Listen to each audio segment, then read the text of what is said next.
नमस्कार दोस्तों, हमने दो टॉपिक अच्छे से कंप्लीट कर लिए हैं 2D के अंदर। एक तो बिंदु के बारे में हमने पढ़ लिया और एक स्ट्रेट लाइन सरल रेखा के बारे में हमने पढ़ लिया। आज हम पढ़ने वाले हैं सर्किल के बारे में, वर्त के बारे में।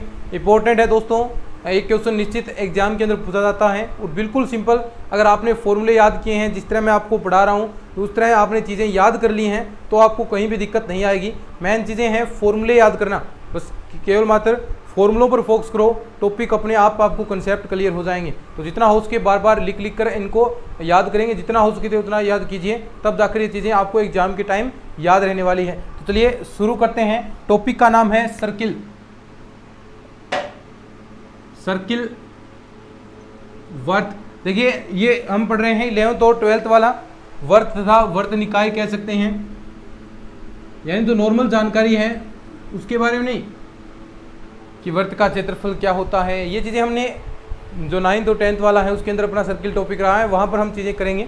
लेकिन 11th और 12th में किस प्रकार दो वर्त एक दूसरे को प्रतिच्छेद करते हैं, व्यापक रूप में वर्त का क्या समीकरण होता है, वर्त पर अगर कोई स्पर्श रेखा हम खींचें तो उसका क्या समीकरण होगा, तो इस प्रकार की चीज़ें हम पढ़ने वाले हैं। नियामक वर्त क्या होता है, ध्रुवीय चीज़ें क्या होती हैं, ध्रुवीय वर्त के बारे में हम चीज़ें पढ़ने वाले हैं। तो ये चीज़ें यहाँ पर हम पढ़ने वाले हैं और यहीं से एक क्वेश्चन आपका एग्जाम के अंदर आ जाएगा। तो 2 या 3 क्लासेज होंगे इस टॉपिक से रिलेटेड, तो हम सभी चीज़ों के बारे में बात करेंगे। तो देखिए सबसे पहले हम बात करते हैं कि सर्किल होता क्या है। कि वर्त एक ऐसे बिंदु का बिंदुपथ होता है जिसकी स्थिर बिंदु से दूरी सदैव अचर रहती है। यानी आपका वर्त है वो एक ऐसे बिंदु का बिंदुपथ है जिसकी स्थिर बिंदु से दूरी सदैव क्या रहती है, अचर रहती है। तो जो बिंदुओं का बिंदुपथ बनेगा वो क्या बनेगा, आपका वर्त बनेगा। अब जो स्थिर बिंदु है आप उसे स्थिर बिंदु को क्या कहेंगे, वर्त का केंद्र कहेंगे। और जो अचर दूरी है, जो समान दूरी रहती है, उसे आप वर्त की त्रिज्या कहेंगे। तो ये डेफिनेशन आप लिख सकते हैं यहाँ पर साथ साथ में, कोई साथ में नोट्स बनाए कि वर्त एक ऐसे बिंदु का बिंदुपथ है, वर्त एक ऐसे बिंदु का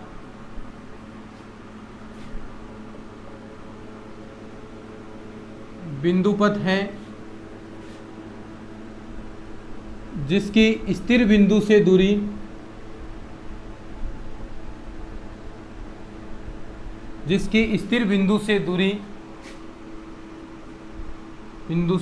सदैव अचर रहती है, सदैव अचर रहती है। अब देखो जो स्थिर बिंदु है कैसे, किस प्रकार, देखिए ये आपका मान लीजिए कोई स्थिर बिंदु है। अब यहाँ से अचर दूरी यानी समान दूरी रहे सभी ओर में, तो इस प्रकार आप कह सकते हैं कि क्या बनेगा, ये आपका सर्किल बनेगा। अब यहाँ से इस वर्त की सभी दूरियाँ, यहाँ से ये ले लें, ये ले लें, ये ले लें, ये ले लें, तो ये सारी दूरियाँ क्या रहेंगी, यानी स्थिर बिंदु से सभी दूरियाँ बराबर रहेंगी। और ये आर होगी, ये भी आर, ये भी आर, ये भी आर। अब जो ये स्थिर बिंदु है इसे वर्त का क्या कहते हैं, वर्त का केंद्र कहेंगे, सेंटर। ठीक है, एक एक चीज़ ध्यान से सुनते जाइएगा। नॉर्मल चीज़ें हैं शुरुआत के अंदर, धीरे धीरे हम आगे लेवल तक बढ़ने वाले हैं। और ये जो अचर दूरी है इसे आप कहेंगे वर्त की त्रिज्या, रेडियस। वर्त की त्रिज्या इंग्लिश के अंदर रेडियस हम कहने वाले हैं। तो ये आपका टॉपिक हो गया। यानी कोई स्थिर बिंदु, यानी यहाँ पर एक स्थिर बिंदु है, देखिए ये बिंदु स्टेबल पॉइंट है। अब यहाँ से ऐसा बिंदुपथ हम ले रहे हैं जिसमें दूरी है वो अचर रहती है, या फिर दूरी कह सकते हैं सभी दूरियां यहाँ पर समान रहेंगी, तो ये वर्त की त्रिज्या होगी और ये आपका वर्त का केंद्र होगा। तो ये आप डेफिनेशन लिख लीजिए पहले, फिर आगे हम वर्त के समीकरण के बारे में हम बात करते हैं। पहले इतनी डेफिनेशन लिखिए, ठीक है, फिर वर्त के समीकरण के बारे में हम बात करेंगे। यहाँ पर लिख भी सकते हैं जो स्थिर बिंदु है, स्थिर बिंदु क्या होगा बताइए, शाबाश, वर्त का केंद्र होगा, केंद्र, या इंग्लिश के अंदर कहेंगे सेंटर। और जो अचर दूरी है आपकी, अचर दूरी वो क्या होगी, अचर दूरी त्रिज्या, या फिर कह सकते हैं रेडियस। ठीक है, तो ये आप लिख लीजिए। अब हम बात करते हैं वर्त के समीकरण के बारे में और केंद्रीय रूप में। अगर आपको सेंटर पॉइंट दे रखे हैं तो आप कैसे वर्त का समीकरण निकाल सकते हैं। ठीक है, लिख लिया। अब बात करते हैं वर्त का समीकरण। एक एक चीज़ अच्छे से हमें समझते जाना है, क्योंकि चीज़ें इंपॉर्टेंट है भाई। ये कंसेप्ट हमें क्लियर हैं तो कहीं दिक्कत नहीं आएगी, और ऐसी ही मैं कोशिश करूँगा कि आपके कंसेप्ट मैं क्लियर कराता चलूँ। तो ये थोड़ा सा अपना इंट्रोडक्शन टाइप में क्लास है, तो हम पहले नॉर्मल चीज़ें ही पढ़ते हैं पहली क्लास के अंदर। अब देखिए वर्त का समीकरण, वर्त का समीकरण इंग्लिश के अंदर कहेंगे equation of circle, equation of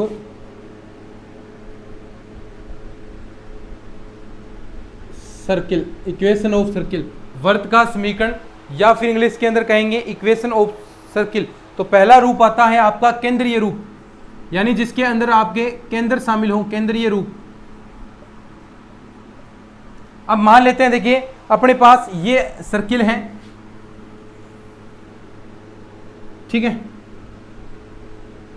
ये अपना सर्किल है। अब यहां पर इसके सेंटर पॉइंट हमने मान लिए, ध्यान से सुनना एक चीज, सेंटर पॉइंट हमने मान लिए एच कोमा के, ठीक है। अब यहां से ध्यान से सुनिए, ये दूरी क्या रहेगी, हमेशा अचर रहेगी, चाहे कोई सा भी आप पॉइंट ले लें, फिक्स दूरी है, वर्त की त्रिज्या होगी। तो यहां पर मैंने वर्त की परिधि पर एक पॉइंट मान लिया P, जिसके निर्देशांक हैं x, y, और ये दूरी क्या रहेगी, हमेशा आपको पता है r रहेगी, त्रिज्या रहेगी। अभी हम करके आए हैं कि जो स्थिर बिंदु से वर्त की परिधि तक जो दूरी आएगी वो सदैव अचर रहती है या फिर सदैव समान रहती है, r दूरी होगी। h, के इसके बिंदु के निर्देशांक हैं, जिसे आप वर्त का केंद्र या कोई आप और इसमें पॉइंट जोड़ सकते हैं, यानी आप इसे C कह दीजिए, ठीक है। अब ध्यान से देखिए, जो ये दूरी अगर हम निकालते हैं, अगर मैं इस पॉइंट की दूरी निकालूं, PC दूरी निकालूं, ये दूरी किसके बराबर आएगी, R के, ये दूरी किसके बराबर आएगी, R के, और यहाँ पर सेंटर पॉइंट भी आपका शामिल होगा। तो देखिए अब यहाँ पर हम करते हैं, चूंकि केंद्रीय रूप में हम कर रहे हैं, चूंकि PC बराबर क्या होगा, R, ये दूरी भाई किसके बराबर होगी, R की ही होगी, सिंपल सी बात है, PC बराबर R। अब देखिए ये दूरी सूत्र हम यहाँ पर लगा सकते हैं, देखो x माइनस एच की होल स्क्वायर, दूरी सूत्र लगाएंगे तो x माइनस एच की स्क्वायर प्लस का y माइनस के की स्क्वायर, और इसका क्या आता है अंडर रूट, बराबर किसके है, R के, क्योंकि हमने देखिए यहाँ पर त्रिज्या के। अब देखो दोनों पक्षों का वर्ग कर दो, दोनों पक्षों का वर्ग करने पर, तो देखिए वर्ग करेंगे तो यहाँ पर अंडर रूट हट जाएगा, x माइनस एच की स्क्वायर, x माइनस एच की होल स्क्वायर प्लस का y माइनस के की होल स्क्वायर बराबर क्या आ जाएगा, R स्क्वायर। जो ये आया है यही वर्त का क्या है, समीकरण है। ये क्या है, वर्त का समीकरण, किस रूप में, केंद्रीय रूप में, वर्त का, ये क्या है भाई, वर्त का समीकरण, और किस रूप में है, केंद्रीय रूप में, ठीक है। अब देखिए आगे करते हैं वर्त का व्यापक रूप, एक बार इसको लिखिए,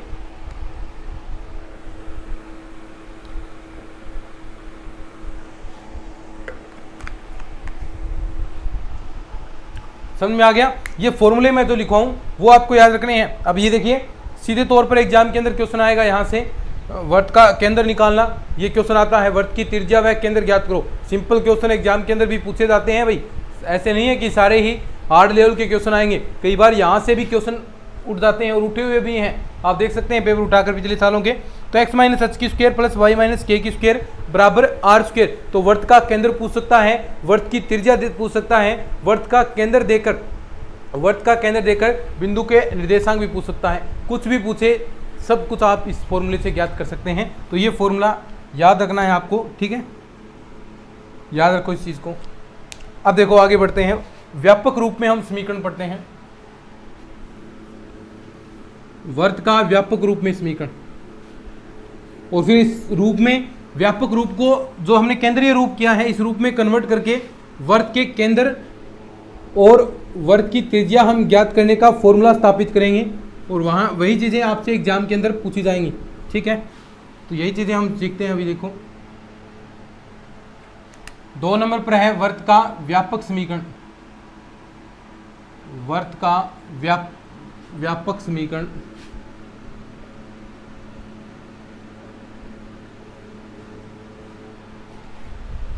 तो देखिए जो वर्त का व्यापक रूप होता है वो इस प्रकार होता है, देखिए क्या, एक्स स्क्वेयर प्लस का वाई स्क्वेयर प्लस का 2gx प्लस का 2fy प्लस का c बराबर 0।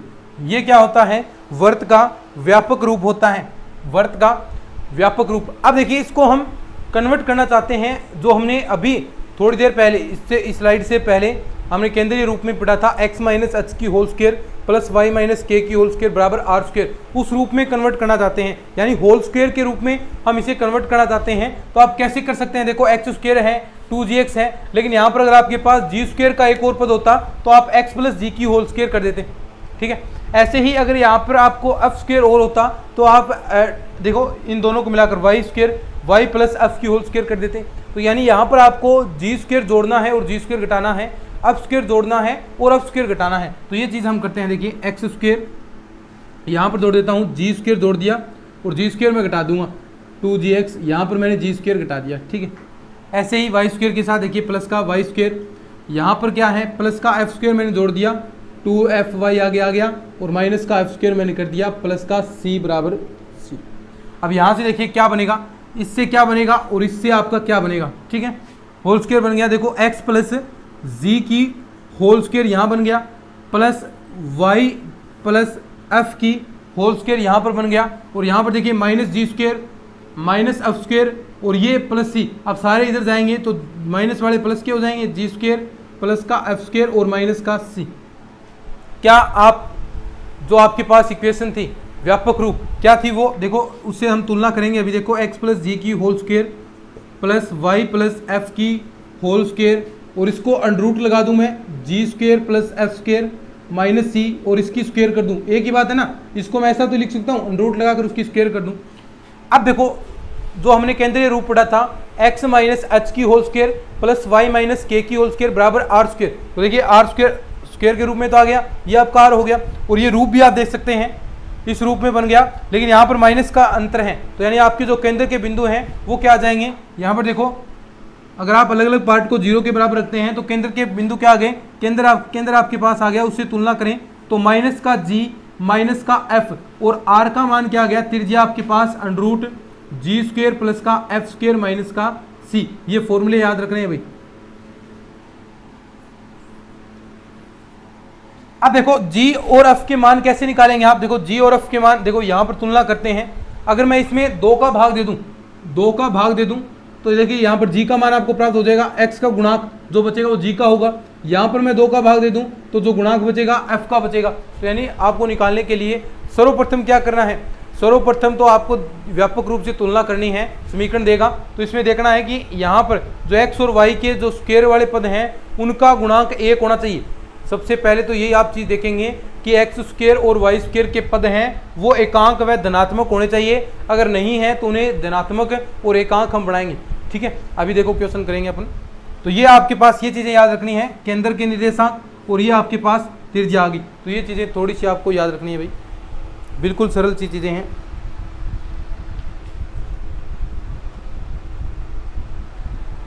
अब एक नोट लगाकर चीज़ लिख लेना भाई अच्छे से, कई बार गलतियां हो जाती हैं, स्पेशल नोट लगवा कर चीज़ें लिखवा रहा हूं आपको मैं।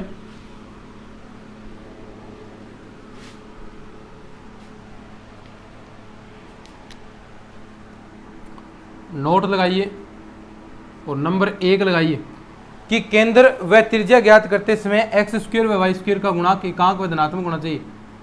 केंद्र व त्रिज्या ज्ञात करते समय केंद्र व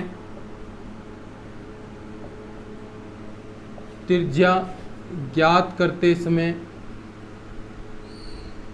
केंद्र व त्रिज्या ज्ञात करते समय आपको केंद्र और त्रिज्या ज्ञात करनी है, उसके समय एक्स स्क्वायर व वाई स्क्वायर के पद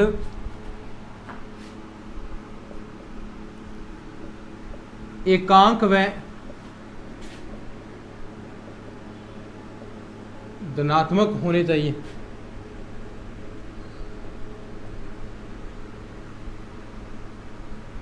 ठीक है, एक नंबर बात। दूसरी चीज, वर्त के समीकरण में 3 अज्ञात राशि हैं। देखो जी, एफ और सी वर्त के समीकरण में कितनी है, समीकरण में 3 अज्ञात राशि हैं।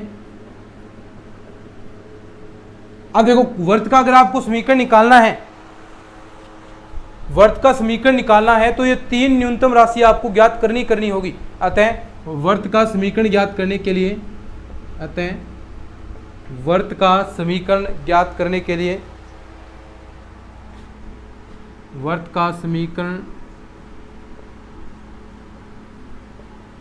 ज्ञात करने के लिए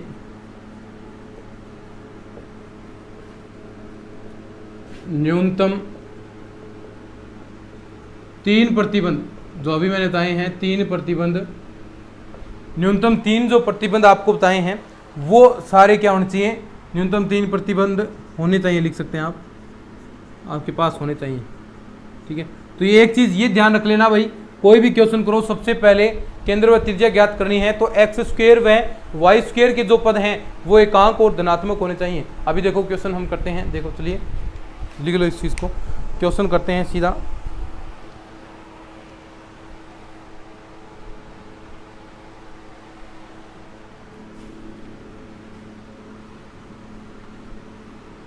अब देखो क्वेश्चन करते हैं,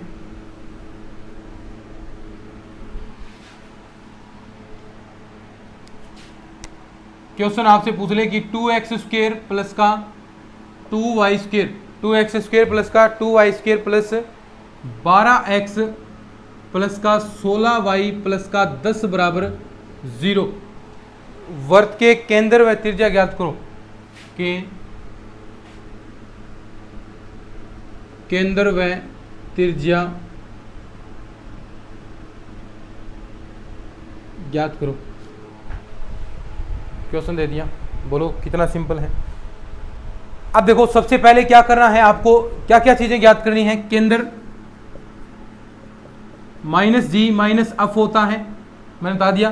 त्रिज्या क्या होती है, त्रिज्या बताओ, शाबाश, जी स्क्वायर प्लस का एफ स्क्वायर माइनस का सी। अब देखो जी और एफ के मान कैसे ज्ञात करने हैं, मैंने आपको बता दिया। यहां पर क्या करना है आपको बताओ, शाबाश, 2 का भाग देना है, जी का मान आ जाएगा, जो गुणांक बचेगा तो जी का मान कितना आ गया 6 आ गया, एफ का मान कितना आ गया देखो 8 आ गया, जी का मान 6 आ गया, एफ का मान 8 आ गया। और माइनस करना है तो केंद्र के निर्देशांक क्या आ गए, -6 और -8। ऐसे आप सी का मान 10 है ही आपके पास, सी बराबर 10, तो आप क्या त्रिज्या निकाल सकते हैं। तो आर बराबर क्या आ गया, जी स्क्वायर यानी 6 36 प्लस का 64 और माइनस का देखो 10 आप घटा देंगे तो आपके पास देखो यहाँ पर 100 और आर का मान √90 आ गया। क्या ये अपना सही है, क्या ये चीज़ सही है, क्या ये गलत है, ये चीज़ क्या है अपनी गलत है। क्यों गलत है, देखो मैंने आपको सबसे पहले ही चीज़ बताई थी, आपको ध्यान रखना है। डायरेक्ट कई बार स्टूडेंट सीधा यहाँ पर आएगा,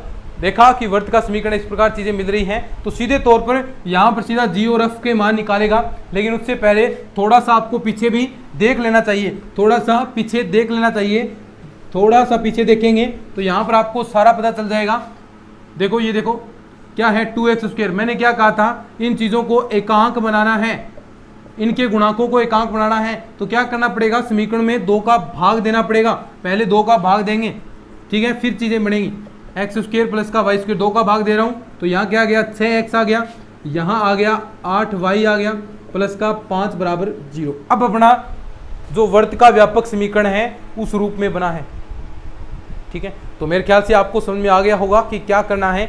सबसे पहले ये चीज़ चेक नहीं करनी है, पहले ये 2 चीज़ चेक करनी है, क्या इसके जो गुणांक हैं वो एकांक हैं धनात्मक हैं, दोनों चेक करने के बाद ही आप आगे बढ़ेंगे, ठीक है। तो ये ध्यान रखना।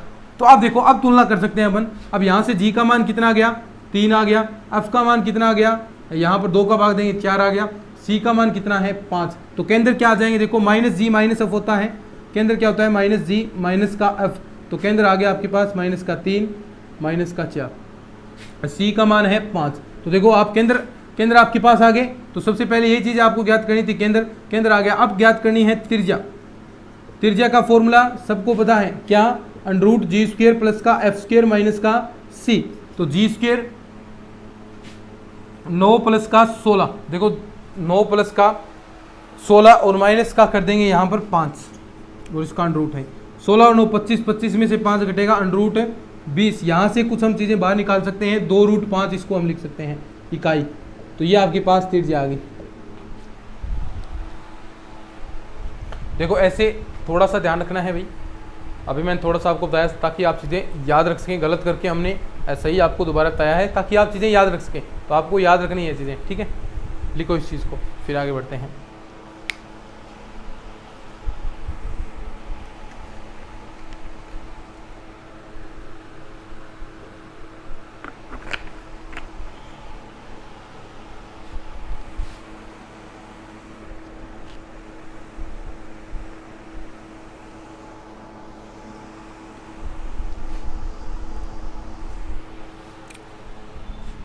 ठीक है,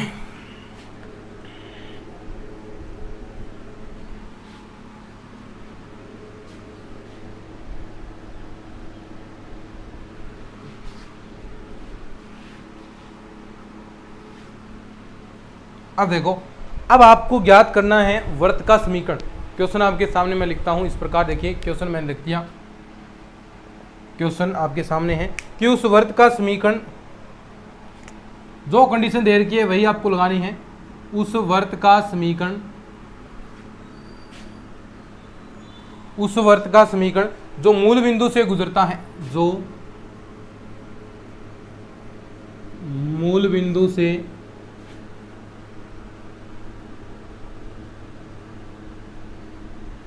क्या है, उस वर्त का समीकरण ज्ञात करना है जो मूल बिंदु से गुजरता है तथा निर्देशीय अक्षों पर ए व बी अंतःखंड काटता है, तथा निर्देशीय अक्षों पर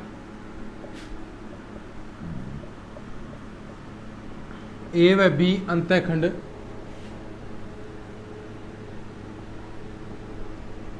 काटता है।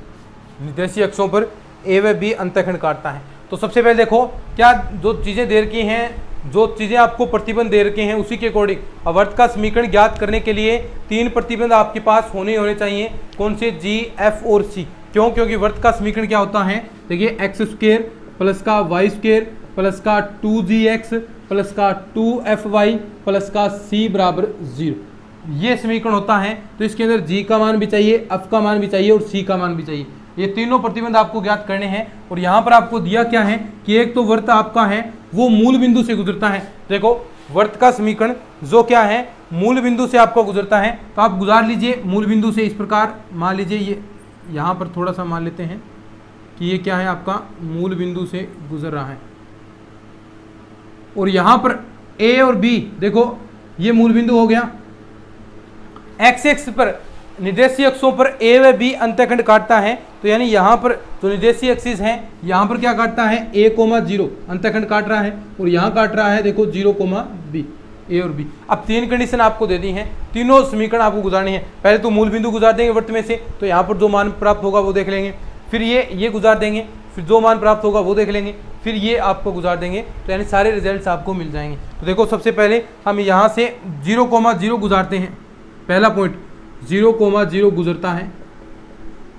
तो यानी देखो, ये यहाँ से गुजरता है तो इस चीज़ को संतुष्ट तो करेगा, सीधी सी बात है।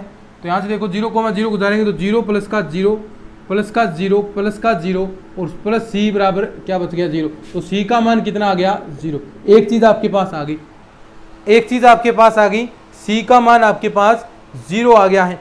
अब दूसरा चीज़ हम करते हैं, देखो a,0, देखो इससे भी तो गुजरता है, a,0 से गुजरता है, अंतःखंड काटेगा तो उससे भी गुजरेगा।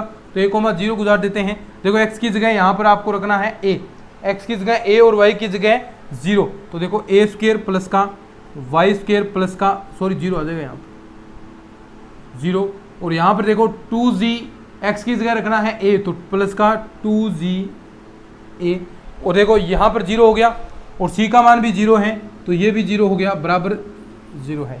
अब देखो यहाँ से आपका a का मान आ जाएगा, a यहाँ पर कॉमन ले लें, 0 कर देंगे तो 2g, देखो 2g बराबर कितना आ जाएगा, माइनस का a। और यहाँ से g का मान आ गया आपके पास माइनस का a/2, ये दूसरा मान आ गया। ऐसे ही आप f का मान ज्ञात कर सकते हैं।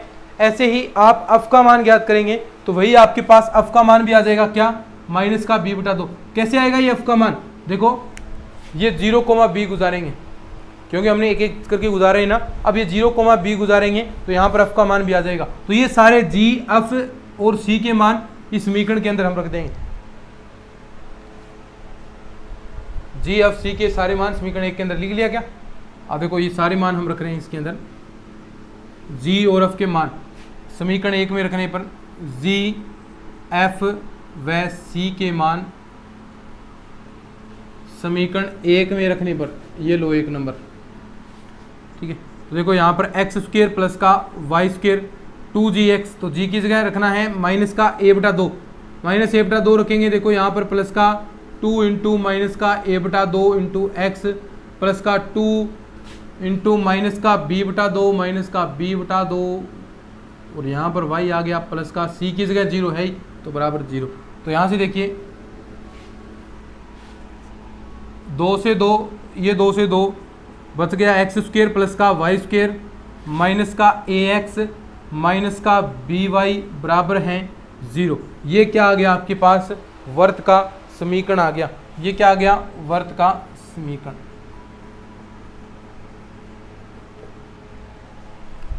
ठीक है, अब देखो आगे बढ़ते हैं, समझ में आ गई ना चीज़ें।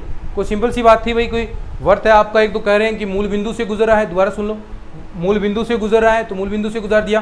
दूसरा कह रहा है कि निर्देशीय अक्षों पर अंतःखंड काटता है, पहले एक्स एक्स पर काट रहा है a,0, इस पर काटेगा 0,b। तो ये 3 पॉइंट आ गए, तीनों पॉइंट अलग अलग हम रखेंगे तो आपके पास जी ऑफ सी के मान आ जाएंगे, वो वापिस समीकरण 1 के अंदर रख देंगे, तो आपके पास वर्त का समीकरण आपको प्राप्त होगा। ठीक है, अब देखिए आगे बढ़ते हैं व्यास रूप में। तीसरा है, देखो समीकरण निकाल रहे हैं हम, व्यास रूप में अब ज्ञात करेंगे।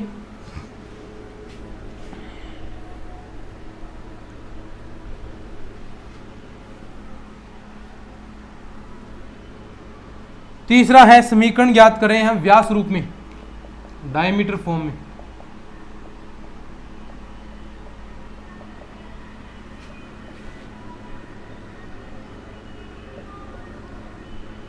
कैसे होगा व्यास रूप में डायमीटर फॉर्म में, तो देखिए सबसे पहले मान लीजिए ये आपके पास सर्किल है, ठीक है। अब यहाँ पर ये इसका क्या है, डायमीटर है। ये पॉइंट मान लीजिए P मान लीजिए, और इधर वाला Q मान लीजिए, या A,B मान लीजिए, ऊपर वाला P मान लेंगे, ठीक है। x1, y1, इसके निर्देशांक मान लिए x2, y2, और इस बिंदु के मान लिए हमने कि मान लीजिए यहाँ से व्यास रूप में निकालना है, तो यहाँ पर हमने मान लिया कि जीवा पर कोई बिंदु P है x, y। अब देखिए ये जो एंगल बनेगा यहाँ पर 90 डिग्री का, इस प्रकार काट रहा है, तो ये एंगल कितने का है, 90 डिग्री का, यानी AP और BP आपस में क्या है, लंबवत है। AP और BP क्या है, आपस में लंबवत है। अब देखो दोनों व्यास रूप में है, तो AP और BP आपस में लंबवत है, तो इनकी प्रवणताओं का मान, इनके ढाल का गुणा क्या होगा, m1 m2 बराबर -1। तो दोनों की हम प्रवणता निकाल लेते हैं, जो चीजें दे रखी है बस वही चीजें हैं, यानी व्यास रूप में है तो यहाँ से हमने दोनों बिंदुओं से हमने डाल दिया, लंब डाल दिया सामने वाली भुजा पर, दोनों एक दूसरे के क्या हैं, परपेंडिकुलर हैं। तो दोनों परपेंडिकुलर हैं, तो AP और BP परपेंडिकुलर हैं, तो इनके प्रवणताओं, इनके स्लोप, इनके ढाल का जो गुणा है वो -1 के बराबर होगा। तो यानी सबसे पहले हम बात करते हैं रेखा AP की प्रवणता। रेखा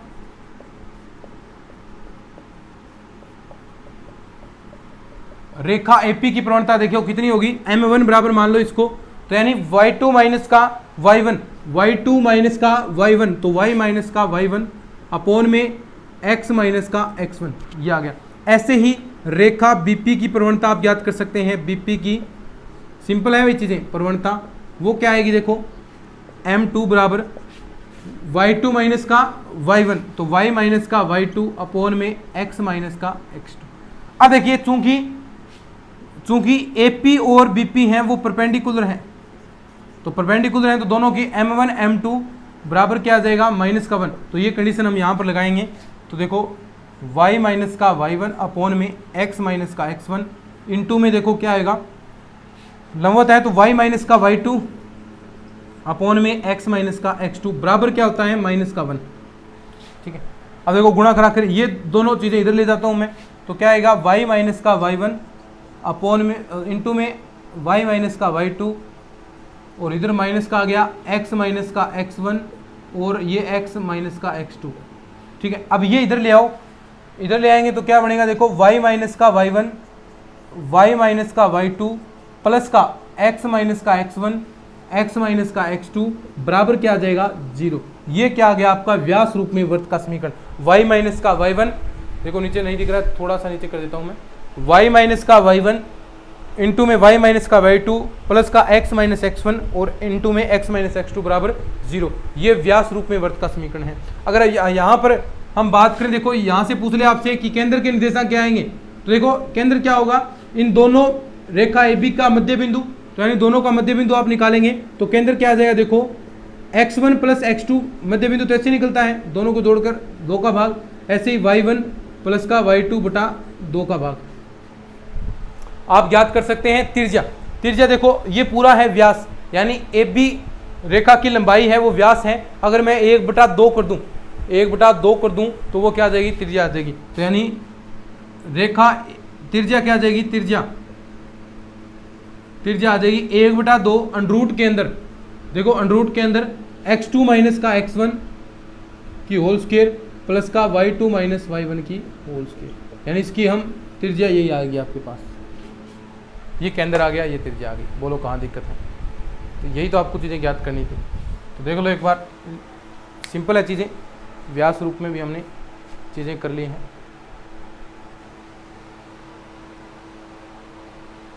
ठीक है, आगे देखो निर्देशीय अक्षों को स्पर्श करने वाले वर्त का समीकरण। निर्देशीय अक्षों को स्पर्श करने वाले वर्त का समीकरण, बस ये नॉर्मल चीजें हैं, बस फॉर्मूले याद रखना और कुछ नहीं। निर्देशीय अक्षों को स्पर्श करने वाले वर्त का समीकरण, तो देखिए हम मानते हैं अभी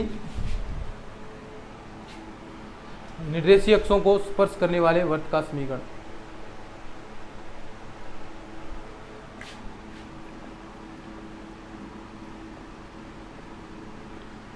निर्देशीय अक्षों को स्पर्श करने वाले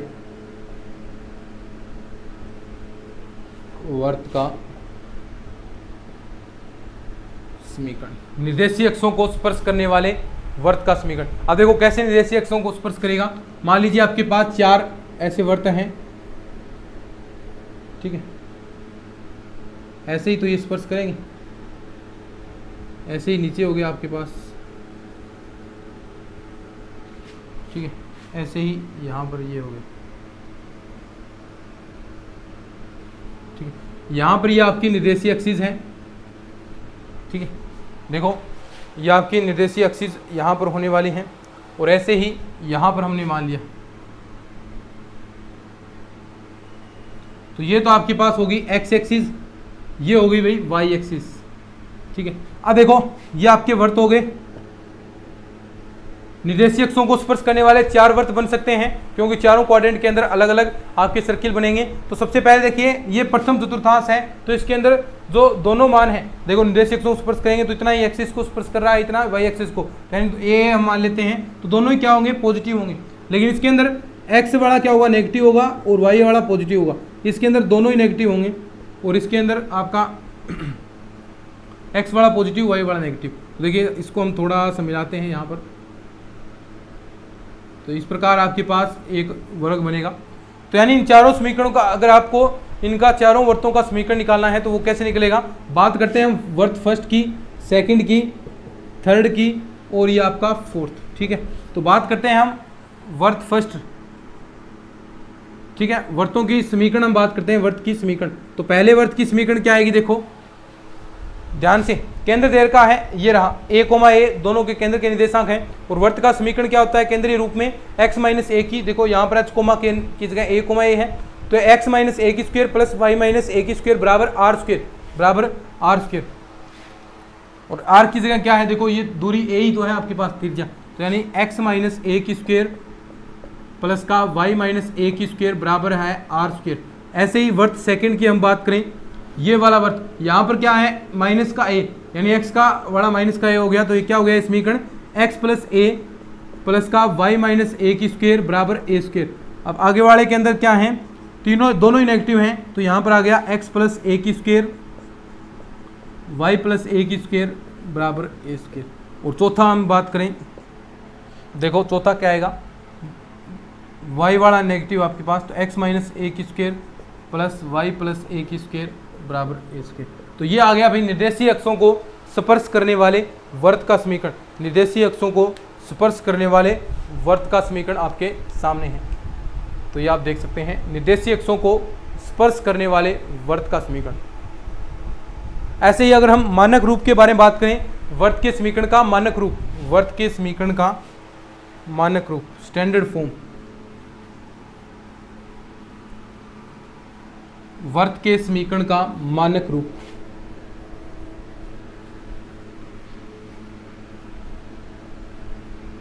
वर्त के समीकरण का मानक रूप।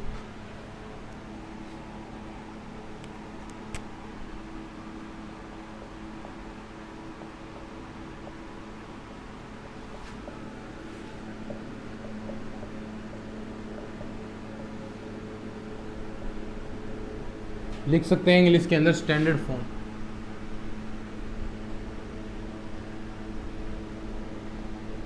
यानी स्टैंडर्ड फॉर्म क्या होगा, यदि वर्त का जो केंद्र है मूल बिंदु हो, वर्त का केंद्र मूल बिंदु है, तो ऐसा जो वर्त होगा वो आपका क्या होगा, मानक रूप होगा। और उसका समीकरण क्या ज्ञात करेंगे। अभी देखो, ये आप मान सकते हैं ये वर्त है आपके पास,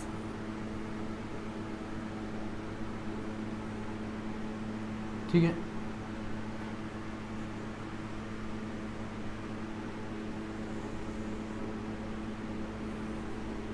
ठीक है, ये आपके पास एक्स एक्सिस हो गई, ये हो गई वाई एक्सिस, ये एक्स डैश हो गया, ये वाई डैश, ठीक है। ये क्या है, मूल बिंदु, इसके निर्देशांक 0, और मान सकते हैं जो त्रिज्या है, यानी जो त्रिज्या है इसकी, वो कितनी मान ली हमने, ए मान ली। तो ये चीजें आप यहां पर नोट डाउन कर सकते हैं। क्या जो चीजें मैंने बताई हैं, यदि वर्त का केंद्र मूल बिंदु, यदि वर्त का केंद्र क्या हो, मूल बिंदु, मूल बिंदु के निर्देशांक 0,0 तथा त्रिज्या ए हो तो, तथा त्रिज्या ए हो तो, त्रिज्या ए हो तो वर्त का समीकरण क्या हो जाएगा भाई, बताओ मुझे, वर्त का समीकरण। यानी आप देखो, केंद्रीय रूप वाला फॉर्मूला हम लगा सकते हैं, वेरी इंपॉर्टेंट है, हर जगह ये काम आ रहा है आपका, केंद्रीय रूप वाला। जब दिख नहीं रहा है क्या,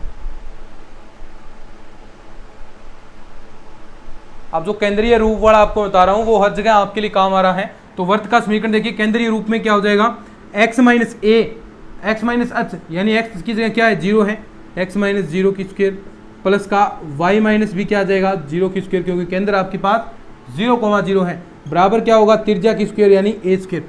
तो अगर आप इसे सोल्व करते हैं तो समीकरण क्या आ गया, एक्स स्क्वायर प्लस का वाई स्क्वायर बराबर a square, x square plus का वाई स्क्वायर बराबर ए स्क्वायर। और ये क्या है, आपके वर्त का मानक रूप, वर्त के समीकरण का मानक रूप है, वर्त के समीकरण का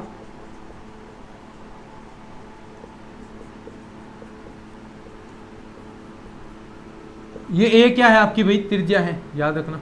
और ये इसके केंद्र कितने आएंगे, 0,0, केंद्र क्या है, 0,0। तो ये है आपका भाई वर्त, ठीक है। तो आज हमने देखो स्टार्ट किया है सर्किल। सर्किल क्या होता है कि एक ऐसे बिंदु का, थोड़ा सा रिवीजन, क्विक रिवीजन करता हूं जो हमने पढ़ा है आज। वर्त क्या होता है कि एक ऐसे बिंदु का बिंदुपथ होता है जिसकी एक स्थिर बिंदु से दूरी सदैव अचर रहती है। वर्त का हमने मानक रूप हमने पढ़ा, वर्त का सबसे पहले केंद्रीय रूप में हमने क्वेश्चन पढ़ी, क्या होती है वर्त का केंद्रीय रूप में समीकरण। हमने वर्त के समीकरण के बारे में हम बात कर रहे थे, केंद्रीय रूप के बारे में हमने बात किया, व्यास रूप में भी हमने बात किया, व्यापक रूप में हमने बात किया, और वर्त का मानक समीकरण भी हमने पढ़ा। निर्देशीय अक्षों से जो वर्त गुजरता है उसके समीकरण के बारे में हमने बात की। तो क्या क्या बातें की, देखिए सबसे पहले मैंने बात की वर्त का जो केंद्रीय रूप है, वर्त का केंद्रीय रूप वो क्या होता है, एक्स माइनस एच की स्क्वायर प्लस, साथ साथ में बोले भाई, साथ साथ में बोले तो ये चीजें याद होंगी। तो x माइनस एच की square plus y minus k की स्क्वायर बराबर क्या होगा, आर स्क्वायर, जहाँ r क्या है, वर्त की त्रिज्या है, h और k क्या है, केंद्र के निर्देशांक है, ठीक है। दूसरा हमने पढ़ा वर्त का व्यापक समीकरण। वर्त के व्यापक समीकरण देखिए क्या होता है, x square plus y square plus का 2gx plus 2fy plus c बराबर 0। ठीक है। और इसमें जी और एफ के मान आपको निकालने हैं। तो देखिए माइनस जी केंद्र का निर्देशांक क्या हो जाएगा, तुलना करते हैं तो माइनस जी कोमा माइनस एफ केंद्र के निर्देशांक, और वर्त की त्रिज्या क्या आएगी, फॉर्मूला में बताया था आपको G square plus F square minus का सी, जी स्क्वायर प्लस का एफ स्क्वायर माइनस का सी, ये वर्त की त्रिज्या है। एक चीज आपको याद रखनी है, अगर वर्त का केंद्र और त्रिज्या ज्ञात करना पूछे तो सबसे पहले जो एक्स स्क्वायर और वाई स्क्वायर के जो गुणांक हैं उनको एकांक और आपको धनात्मक बनाना है। ये पहले मैं आपको क्लियर कर चुका हूं। वर्त का समीकरण ज्ञात करने के लिए 3 प्रतिबंध जी एफ सी आपको ज्ञात करने हैं। ऐसा हमने क्वेश्चन भी किया था, ठीक है, जिसके अंदर जी और एफ सी के हमने मान ज्ञात किए थे, जिसमें कहा था कि वर्त है वो आपको मूल बिंदु से गुजरता है और निर्देशीय अक्षों से a, 0 और b, 0 इस प्रकार 0, b अंतःखंड काटता है। तो वो आपको समीकरण ज्ञात करना था, तो वो भी आपने ज्ञात किया। फिर उसके बाद व्यास रूप में हमने समीकरण पढ़ा, y माइनस का y1 into y minus y2 in plus का x minus x1 into x minus x2 बराबर आपका जो त्रिज्या थी वो आपके पास आई थी, यानी सॉरी बराबर 0 आया था। तो यानी ये वर्त का क्या हो गया, व्यास रूप में समीकरण हो गया। और त्रिज्या भी आपने ज्ञात कर ली थी, और वर्त का जो केंद्र था यानी उनका मध्य बिंदु आपने निकाल लिया, तो वो भी चीज़ें आपने ज्ञात कर ली। तो ये आ गया व्यास रूप में। फिर निर्देशीय अक्षों के रूप में हमने किया, अलग अलग आपने बता दिया। फिर वर्त का मानक समीकरण x square plus y square बराबर ए स्क्वायर। तो ये हमने भाई आज की क्लास में पूरा हमने पढ़ा है। अच्छे से एक एक चीज़ आपको मैंने एक्सप्लेन की है, किस प्रकार वर्त का समीकरण आप प्राप्त करते हैं। तो इस तरह की क्लासेस आपको और मिलती रहेंगी। ऐसे ही पूरा टॉपिक पूरा सिलेबस हम करने वाले हैं, बस थोड़ा सा इन क्लासेस को साझा कर दीजिएगा। तो चलिए आज के इस लेक्चर के अंदर इतना ही, मिलते हैं नेक्स्ट क्लास में, तब तक के लिए धन्यवाद। जय हिंद, जय भारत।